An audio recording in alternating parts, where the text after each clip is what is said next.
In Q4, our revenue grew by 2.5% year-on-year and degrew by 0.8% on a sequential basis. Our rupee revenue grew by 5.3% year-on-year to reach 64,479 crores. Our operating margin for Q4 stands at 24.2%, representing a contraction of 30 bips over Q3. This translates to 15,601 crores of operating profit. Our net margin for the quarter has come in at 19%, translating to 12,224 crores. Our EPS reached 33.79 per share. Cash from operations at 15,294 crores, representing a strong conversion of 125.1% of net profit. We had spoken about the improving market sentiments and early signs of discretionary spend revival in January. But as you know, this was not sustained due to many of the discussions around tariff. We are observing delays in decision making and project starting with respect to discretionary investments. Despite this, all our major geographies exhibited growth on a sequential basis. On a sequential basis, North America and UK grew by 0.2% and Europe grew by 1.2%.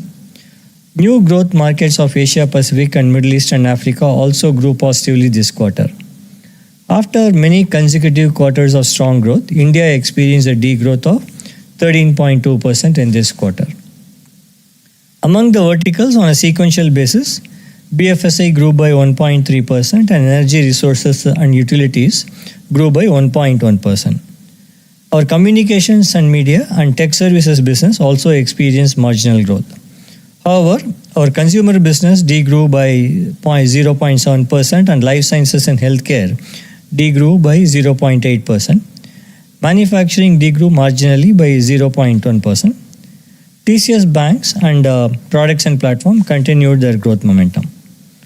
Our customer metrics continue to remain resilient. The number of customers from whom we make more than 100 million rose by 2 to 64 customers on a year-on-year basis.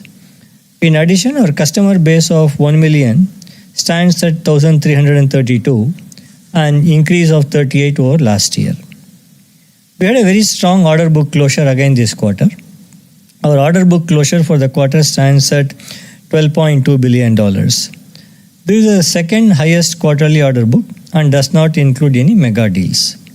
Our order book for North America stood at $6.8 billion, for BFSI at $4 billion and consumer business at $1.7 billion. Most geographies and business groups had strong order book closures. By the end of Q4, our net employee count stood at 607,979, a net increase of 625 associates. Our IT services attrition stood at 13.3%. We are seeing significant traction for GenAI and agentic AI services and solutions across industries and markets. Over 580 AI for business engagements were delivered or in flight during this quarter. We are investing in agentic AI form with 150 plus solutions across finance and accounting, supply chain, sourcing and procurement, HR and customer experience to enable customers in their journey towards autonomous GBS. We also enhanced our Wisdom Next 2.0 platform to offer agentic capabilities. The new features will enable faster onboarding, centralized governance, enhanced security guardrails, and a wide spectrum of pluggable solutions to accelerate innovation. For a global financial services major, we are using a combination of GenAI and TCS Mastercraft to migrate over 50 million lines of COBOL code to Java.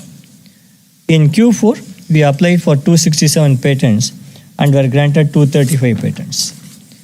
Coming to full year commentary, our revenue for FY25 stands at 255,324 crores, 2,55,324 crores, representing a rupee growth of 6% and USD growth of 3.8%.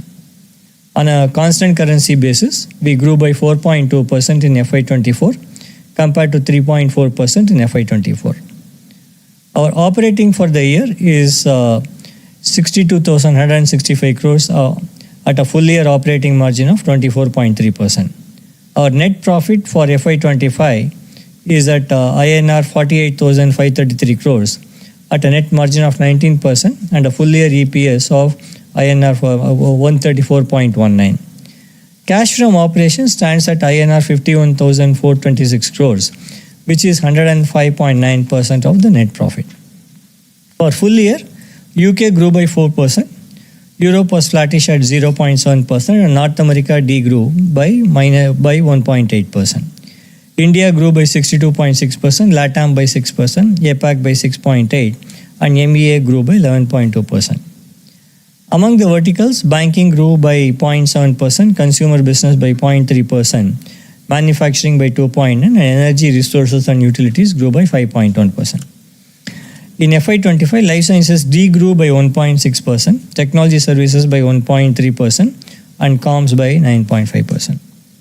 The board has proposed a final dividend of Rs 30, bringing the total dividend for the year to Rs 126 per share. As all of you would have noticed, we also announced the appointment of Ms. Aarti Subramanian as the President and Chief Operating Officer and Mr. Mangesh Sathe as the Chief Strategy Officer. Both are well-known industry veterans and bring immense expertise on helping businesses adopt new technology and consulting. We welcome Aarti and Mangesh into the TCS family. With that, I hand it back to Kritika and we'll open it up for questions. Back to you, Kritika. Thank you, Kriti. We'll start, as always, Reema Tendulkar from CNBC TV 18. Gentlemen, good evening. So, Kriti, first question is for Q4 and FY25, if you could just tell us what was the growth X of BSNL? Could you put that into numbers? FY26, how will it compare versus FY25? And also, given the macro uncertainty, are we seeing deal cancellations, ramp downs, or pauses? If yes, what's the extent of it and in which sectors? Samir, if you could explain the margin performance, 24.2 versus 26% on a year-on-year basis. That's a sharp decline. And next year, do you think margins, you can do better given the low margin deal BSNL ramps down? And Milind, on wage hikes and hiring.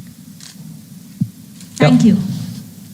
Reema, as I mentioned, overall, while we had a degrowth of 0.8% on a sequential basis, all the major markets grew.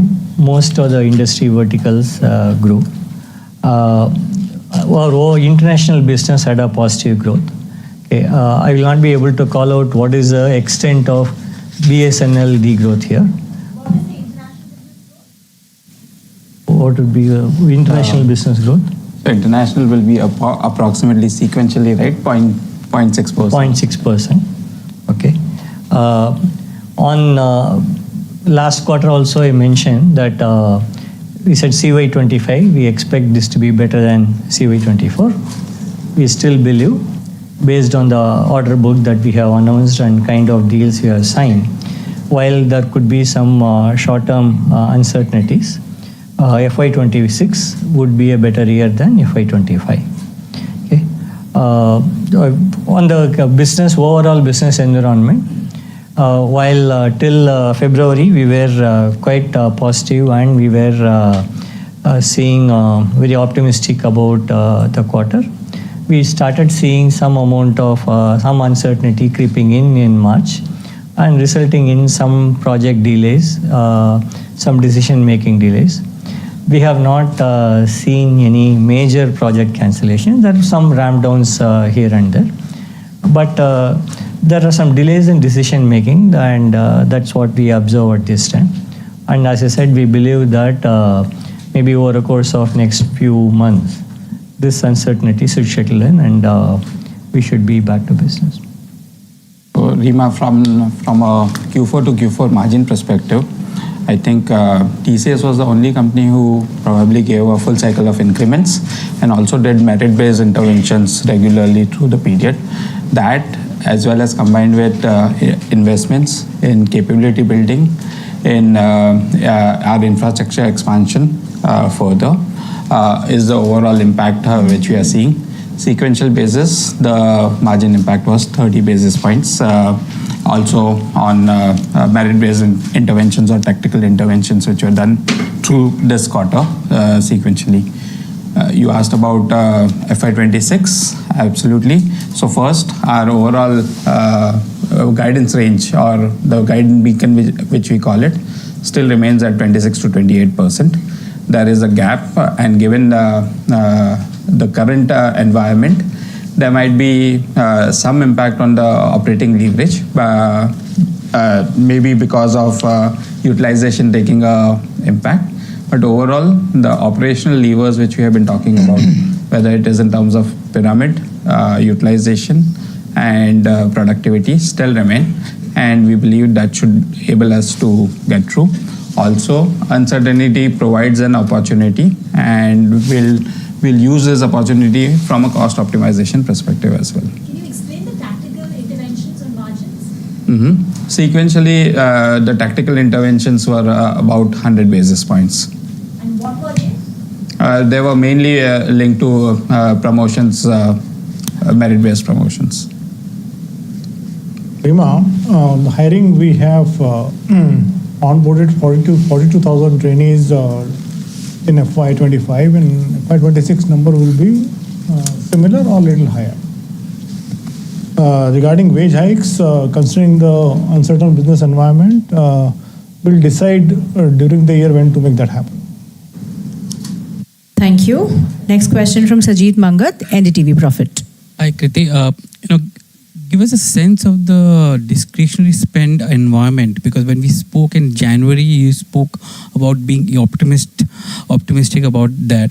As we sit in April, and the kind of global turmoil which is happening with respect to trade, and as a result of which the derivative impact which is happening on IT and IT services, how do you see discretionary spend moving from here on? Samir, on the BSNL front, now that it's getting ramped down, what could have been the margin impact on your balance sheet of FY25 because of BSNL? I'm talking about, had BSNL not been there, the margin could have been higher by how many bips, or, and because of BSNL, it came down by how much?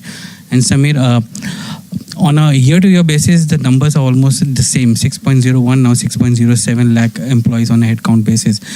Is that the level that you will be maintaining, despite the fact that you're mentioning that you will take 40,000 or 40,000 plus employees in FY26? Sajid, given the fact that this uncertainty people started experiencing towards late February, March, if you look at our order book, the discretionary spend versus non-discretionary compares quite well with Q3.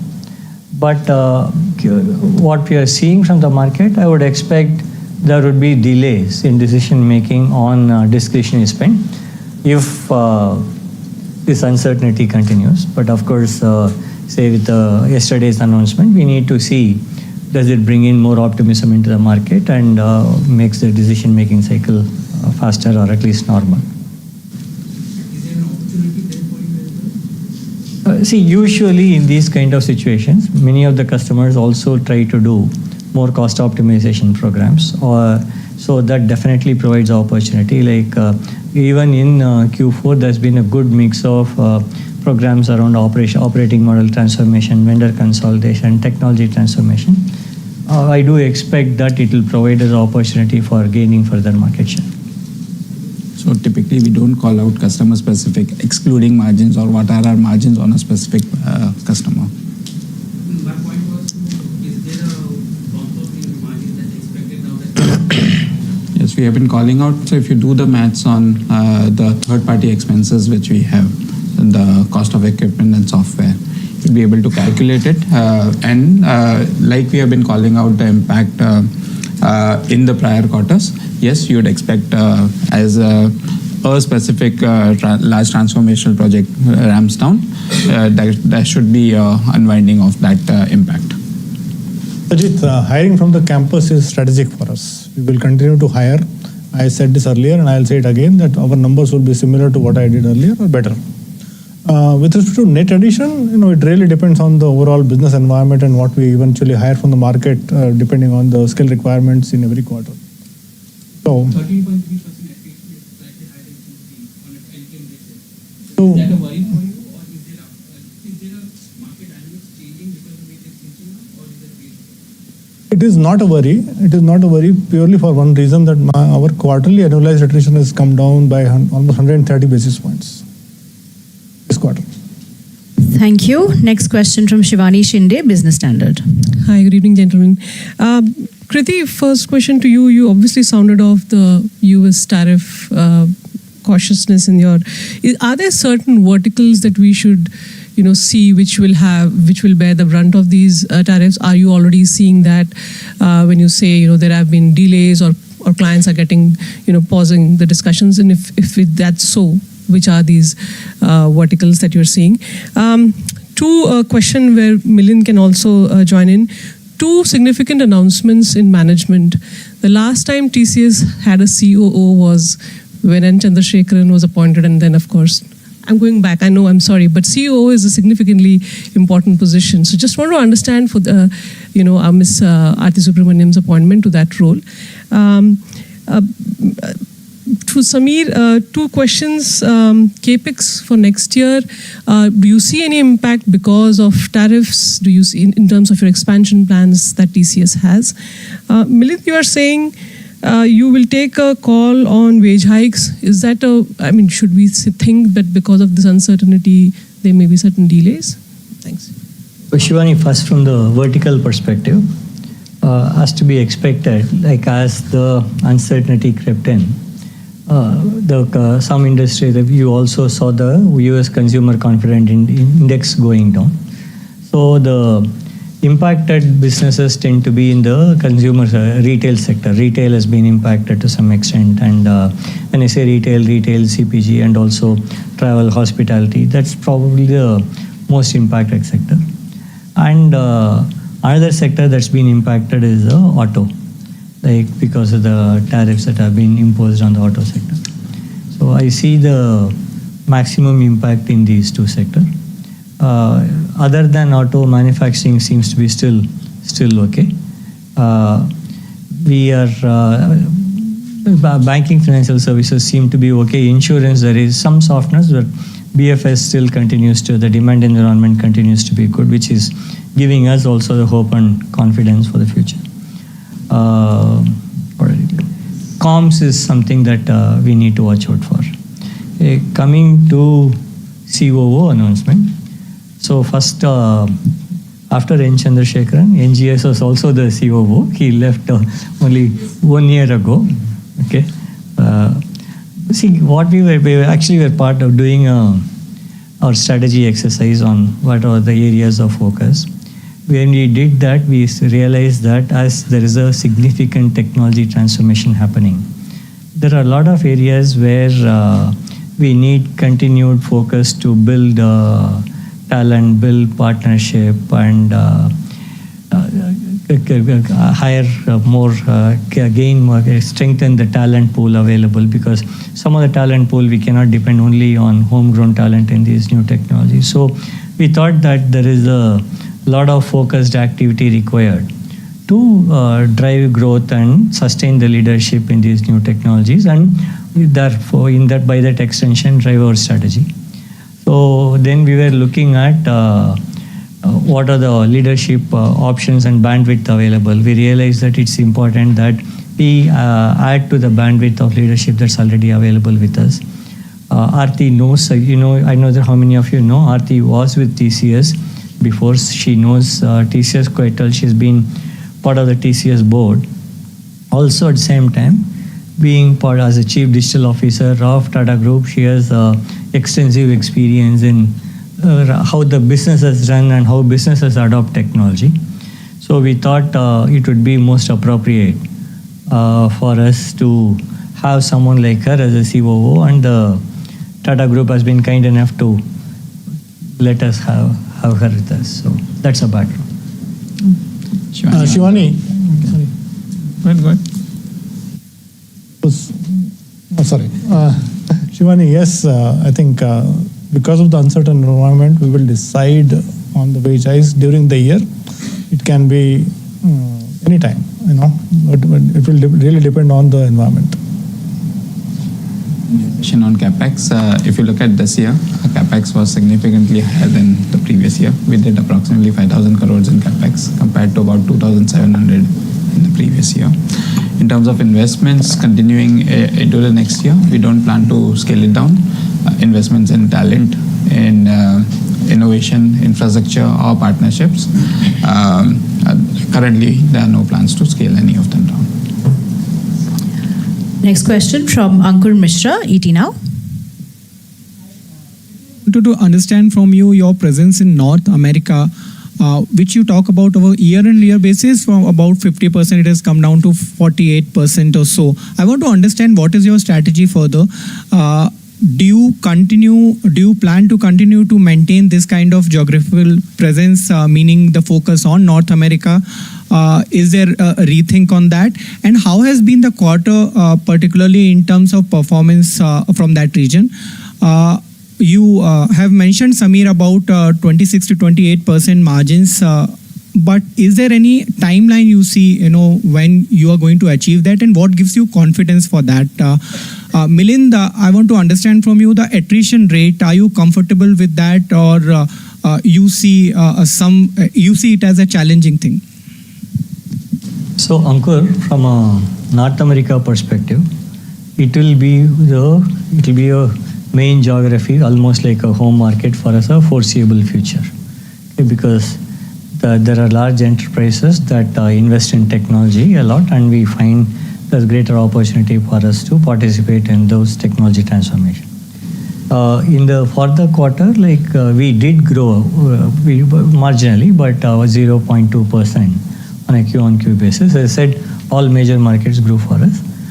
What you see as going down to 48% is to some extent India geography also having significant growth.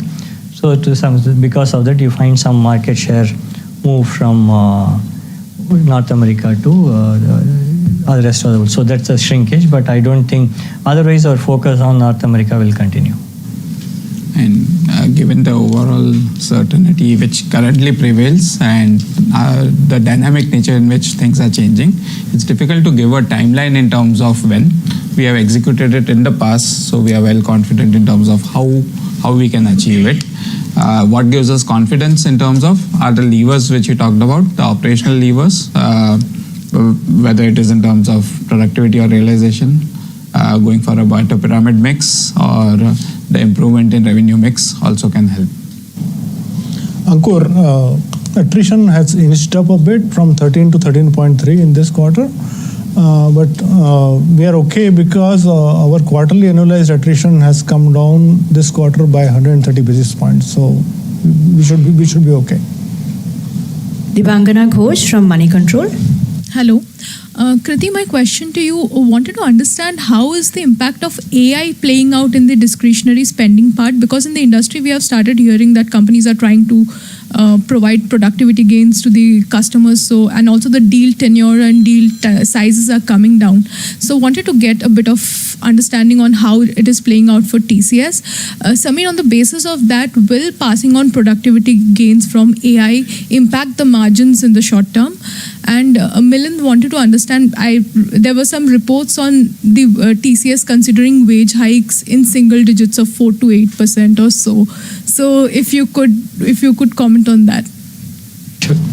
AI plays out in two ways, right? There are projects which we call AI for business.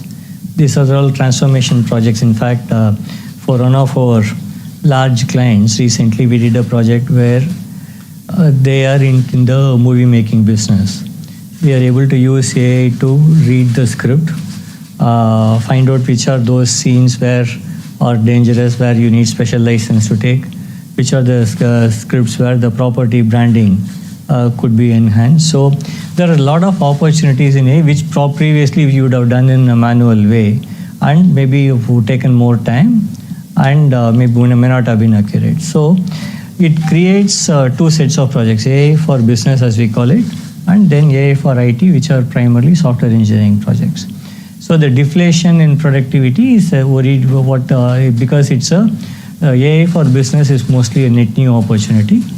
This is AI for IT, where there is a productivity gain comes in. So we try to, whatever projects we do, whether it's a maintenance program or it's a new development, we try to infuse AI as much as possible. And if there are any productivity gains, depend, because each the kind of productivity gain you get will vary based on the technology and based on the platform in which you are using it. So we do share those benefits with our customers, and there are if it becomes if you have to give a productivity gain, we will give the gain to the customers as well. But overall, we find net because there is a significant amount of, as I said, AI for business projects also coming in. We believe net there won't be a overall reduction in the volume of work that's being done. In your question, in the short term, will there be a margin impact? There won't be, because one, the investments which are being done are already carrying on. Second, in terms of directly linked to the productivity question, it is about sharing gains which are realized. So there also there won't be any impact. We did not at least observe this in a significant way this quarter of the deal duration coming down. No. Devangana, I think I responded to wage hikes already with respect to the fact that due to uncertain environment we will decide during the year when that's going to happen, and the quantum of it also we will decide at that time only. Ekta Suri from Z Business. कृति, मैं आपसे पूछना चाहूँगी कि आपने बोला कि 30 billion का आपने जो रेवेन्यू क्रॉस किया है, तो क्या हम FY26 में आप देख रहे हैं कि क्लाइंट्स आपको लॉन्ग टर्म कमिटमेंट दे रहे हैं, और जिस तरह से AI की डिमांड बढ़ रही है, so how is TCS planning to be a little different, adding more value to the business? Sameer, आपसे पूछना चाहूँगी, ऑपरेटिंग मार्जिन थोड़ा सा गिरा है, ये क्या ग्लोबल इश्यूज जो चल रहे हैं, टैरिफ वॉर्स तो अभी शुरू हुए हैं, आप कहाँ पर प्रेशर देख रहे हैं? डील साइज में फ़र्क आ रहा है, या फिर कहाँ पर आप कॉस्ट बढ़ती देख रहे हैं? समीर, आपसे पूछना चाहेंगे कि आपने अपने एम्प्लॉयज़ को भी AI में ट्रेन किया और AI की डिमांड बहुत बढ़ी है, तो क्या हम FY26 में ये इम्पैक्ट देख सकते हैं कि आप न्यू हायरिंग की बजाय आप अपने जो आपने टैलेंट जो ब्रश किया है उसी का ज़्यादा इस्तेमाल करें और वो कहीं हायरिंग पे इम्पैक्ट होगा उसका? So Ekta, on a deal, long-term commitment from our customers, one way to look at it is what is the length of duration of the deals. As you mentioned, the deal duration hasn't changed, and as you mentioned, the TCV that we signed this quarter, even without any mega deals, is probably the second highest for us, right? It's a 12.2 billion. The previous high had a significant portion of mega deals in it. So we are not seeing any reduction or reduced commitment from our customer. In fact, the engagements are only stronger. And in fact, it relates to our second question, because how do we bring value to our customers through AI?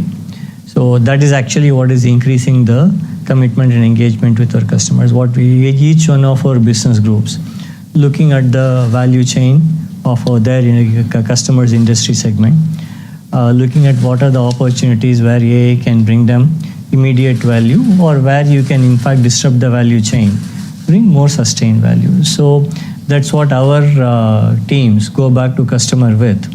That's where we differentiate ourselves, helping them leverage the technology investment they have made and getting the business benefit. And we are very confident that we'll be able to deliver more value to them through AI. So your question on whether the slight drop in margin was due to current macro getting impacted, as I explained earlier, it is more linked to the investments which you made, the tactical interventions which I talked about, and some part of it is on higher elevated expenses in this quarter, which was linked to either purpose-driven initiatives on CSR or higher travel or marketing-linked events. So not directly linked to anything on how the macro is turning out in the past couple of weeks. Do we see cost escalation? I think I mentioned about one part. In an environment where things are uncertain, our operating leverage gets impacted a bit, because you might have to carry higher bench, or the utilization gets impacted. Ekta, hiring का impact AI के कारण इसको एक बार जैसे कृति ने बताया आपको कि AI फॉर बिजनेस ये है एकदम नई अपॉर्चुनिटी है, तो उसके लिए नए लोग, नए additional people we will need. AI for IT का कितना इम्पैक्ट होगा अभी too early to say, but हमारा ऐसा मानना है कि जैसे आगे बढ़ेंगे तो यस, जैसे कृति ने कहा कि प्रोडक्टिविटी देंगे हम, लेकिन will do more work, will deliver more work for our customers, will need more same और more number of people to deliver that work. So I don't see an impact on hiring because of AI. Thank you. Varun Sood from Mint. Hi, gentlemen. Sir, the first question, has the BSNL deal ended in the March quarter? It ended. It's successfully going towards completion. Not yet ended. It should end. The initial contract should end in Q1. In Q1. So the second question, you mentioned 94% of your international, that is your international business grew 0.6% sequentially. So that means almost about 94% of your business. 6% is India. So was the slowdown in BSNL so much that your net sequential decline was almost 1%? Would that be a right way to look at the number? Looking at it. Just a clarification. So we are not calling out client-specific ones, but if you do the calculations, that would come to approximately that. Thank you. So, Kriti, you mentioned that late February, early March was when this uncertainty started. But this quarter, again, it won't reflect truly on your performance because 1 month's uncertainty should not really impact your overall growth in Q4 and for the fiscal year. So I'm just trying to understand, is it just that the BSNL deal, the ramp downs happened and full year revenue decline is almost, full year growth is almost the slowest in 4 years? Are there more such ramp downs? Is there some client, what should we say, the leaking bucket theory where you're losing some of your clients? Varun, first of all, factually, you are not correct.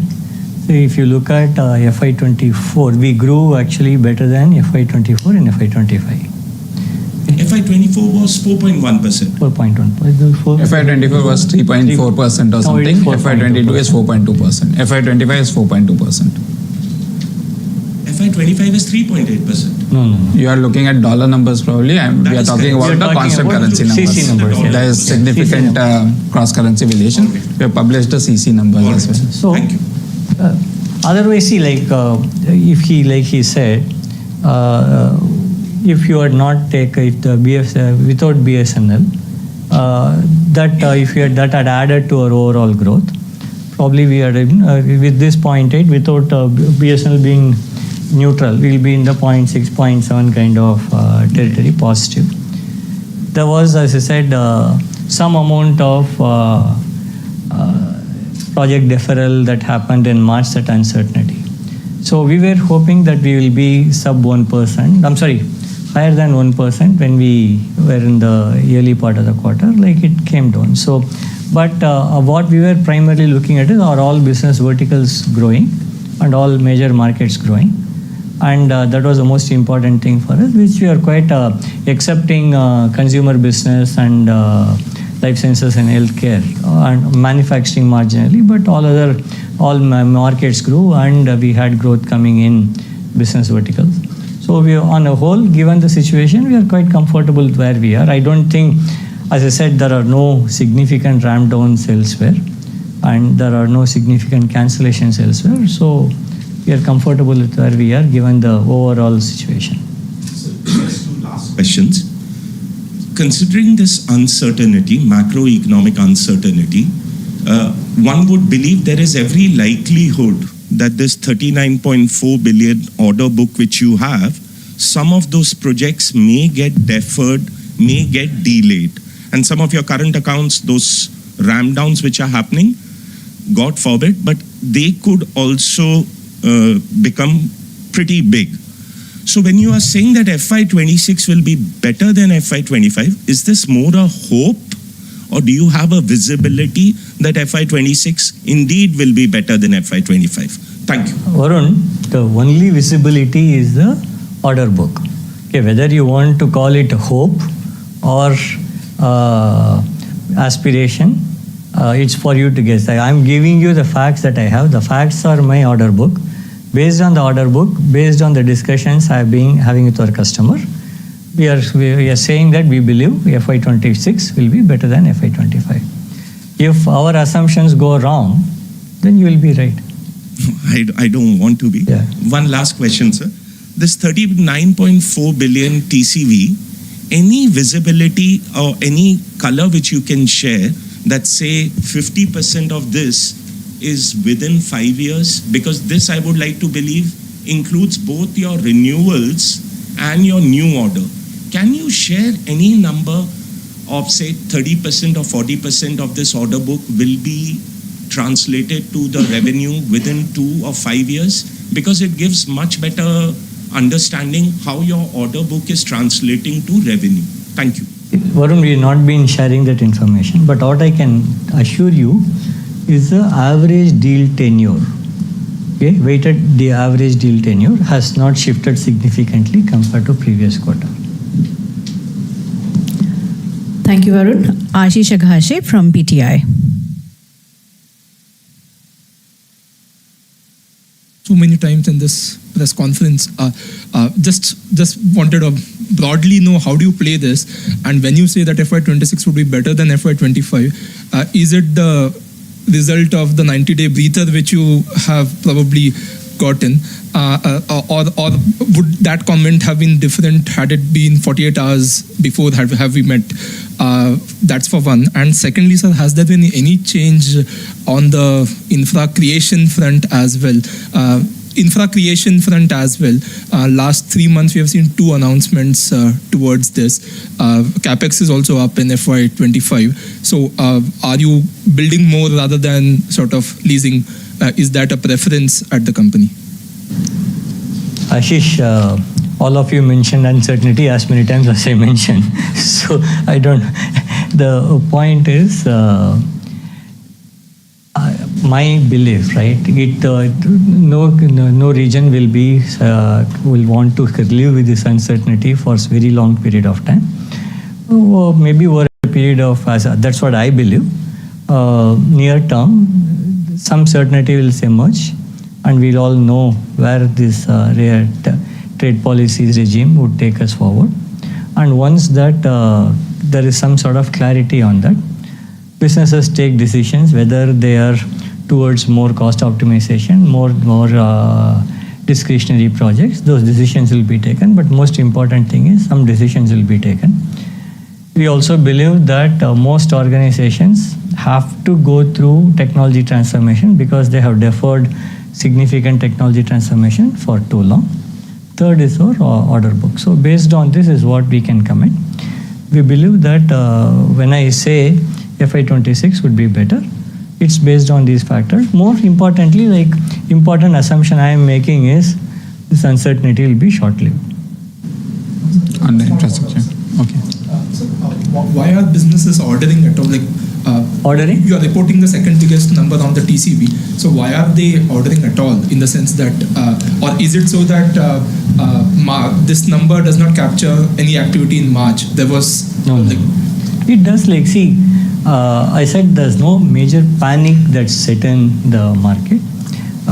Some places there's a deferral, but it's not that it's all come to a stop. We have been winning large deals across. In fact, our North America order book also is one of the highest, I think, right? Yes. It's one of the highest. So customers are taking decisions towards cost optimization. There are some decisions still taken towards a discretionary spend. I did say there is uncertainty because there is a reduction. Maybe you can look at if without the uncertainty, our order book could have been even better. That's the way I would look at it. That's sure. See, typically in any city which we operate in, we have a balance of lease and own facility. And if you look at the 2 announcements which you talked about, one is currently a lease with an option to buy at a later date, and the land acquisition which we talked about is a thing where we have bought the land and we'll be building up capacity over the next 3 years. There's no change from an infra decision perspective. Thank you, Ashish. Next question from Himanshi from the Economic Times. So I want to ask about, and I know you've also already answered about it, but BFSI in the Americas, are you seeing, deal momentum slowing down there? Could you elaborate a little bit? Also, Milind sir, is there a visibility on the upcoming quarters, especially the next 90 days? There's a lot of uncertainty. Any visibility on headcount growth in the upcoming quarter? So BFSI in general, and particularly in North America, I still find the growth has been good in Q4 as well. And globally also what we declared, it's a good growth compared to most other business verticals. And the deal momentum is also continuing to be robust for us in BFSI North America. Only segment where we find some softness could be insurance, but the rest of it's been quite robust. Himanshi, as I said, we continue to hire from the campus, and similar or little larger number than what we had last year. That will continue. What happens next quarter, what is the net headcount increase, depends on many other factors, which will be dependent on the business environment we are in right now. Next question from Lalatendu Mishra from The Hindu. Good evening, gentlemen. My question is about the trade war, the noisy trade war that is happening.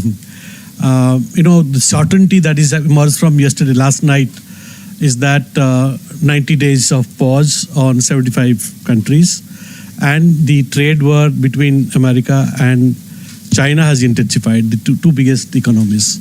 As a company, how do you read it? Thank you. Lalatendu, my job is to read what my customers tell me. I don't want to. I'm not going to read any macro picture and then arrive at, our approach has always been stay close to our customers and understand what would be good for our customers in a given point in time. And so sometimes they do more cost optimization programs, sometimes they do more transformation. They want to leverage technology to provide benefit to them. So that's our approach has always been, staying close to our customers and developing our offerings to meet the requirements. So I'm not too worried. I shouldn't, because it's not in my control. So I worry about what I can do. So the stance remains the same. Absolutely. Thank you. Next question from Urvi Malvania from Financial Express. Hi, good evening.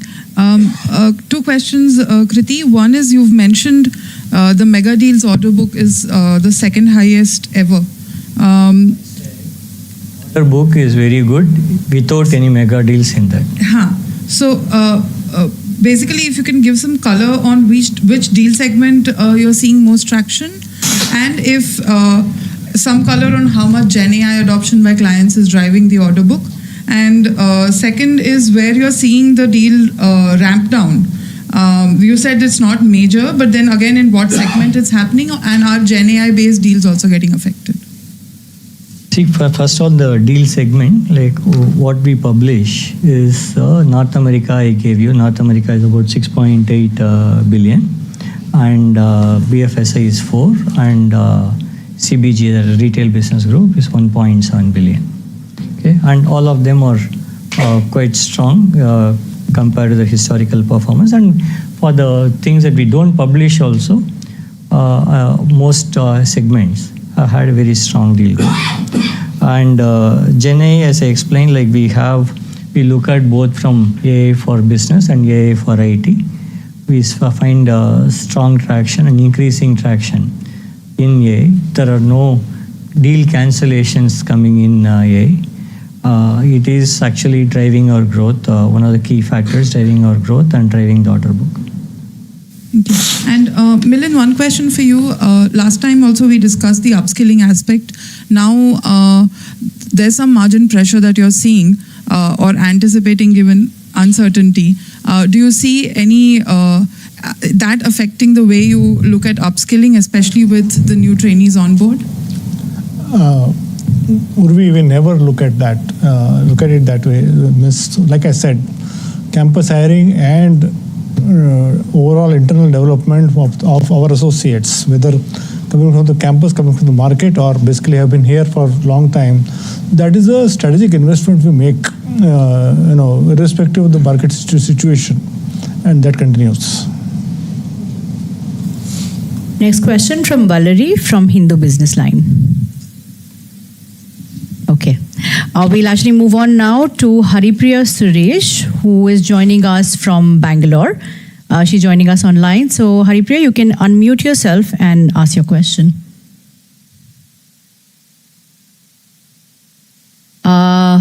Haripriya, can you hear us? Oh, I believe Sai is joining from Reuters instead. We just got a message from Sai. Sai, if you can hear us, can you unmute yourself and ask your question?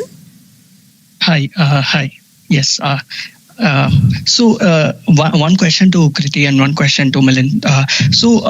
Kriti, you said that the uncertainty you expected to die down in the next few months, right? So can we assume that probably this, whatever the client issues and all is, short term, and the long term, you expect, from Q3 onwards, probably after the 90-day period, you expect some sort of stability. So because it sends, my second question is related to that, because you're kind of sending mixed signals, because you're saying FY26 would be better than FY25. So, and there's also an added part of, delayed wage hikes. So I'm sure, like, in terms of employee morality and probably in terms of attrition, that could have an effect. So can you just tell us, like, when do you see a certainty, at least like from your client's perspective, and in terms of the attrition, do you see it climbing up because of the decision on wage hikes? Thank you. I said I expect or hope, certainty to set in probably in the medium term. And I am not, because this is not in my hand, right? Like, for me to comment on when there will be more certainty, because it depends on so many global factors. And the decision that we have taken on wage hike is once we have a clarity. So we don't want to put a timeline on ourselves saying that when we would announce. But we said once we have a clarity, we will announce the wage hike. Milind, you may want to add. I think you kind of cleared that already. I think the only point I will add is, we continue to communicate with our people and continue to, explain the overall situation, and a lot of our people basically do understand this, and it has happened in the past in certain quarters, and we actually got a very good response in the past as well. So I don't expect any significant changes in attrition or anything on the workforce front because of this uncertain situation. Thank you. We're going to take a last question from Anjana from The Informist. Hi, thank you. My first question is about concerns about visa policies in the US. Since there are a lot of uncertainty in US policies, what are your expectations? By any chance, do you have any strategy in place to deal with a possible shock if anything comes up, particularly about H-1B visas? Second is about, we have been seeing a lot of traction in AI in Singapore, particularly AI boom in Singapore. So your other industry peers in the US, like Google, Microsoft, Nvidia, have also been shifting their focus to Singapore as well. So are you also planning to focus more in Singapore while also continuing to focus in US operations? Thank you. Anjana, with respect to the visa issue, I think as I said it earlier, we actually have a global model. We have workforce globally, and obviously including in the US, a significant workforce where we hire locally, where people obviously go on a visa from here. So while we do have visas issued this year as well, but our overall business environment is something which is the overall business model which we have, which is a global one, does not really depend on this specific factor on H1 visas. On AI, we have a very significant presence in Singapore already. We work with multiple clients there, and regarding AI, we look at wherever talent's available, because nowadays this is a very niche and new area where we can acquire as much talent as possible. So we are focused on wherever we can add to our talent pool, we look at it. Like it could be Singapore definitely is one option for us. But we look at multiple regions where we can acquire AI talent. All right. Thank you to everyone that's joining us on the live stream. Thanks to all the journalists that are here in person. We understand that it's a market holiday in India, so we really appreciate all of you taking out the time for us. Please join us for refreshments after this, and to everyone watching online, thank you and have a nice evening.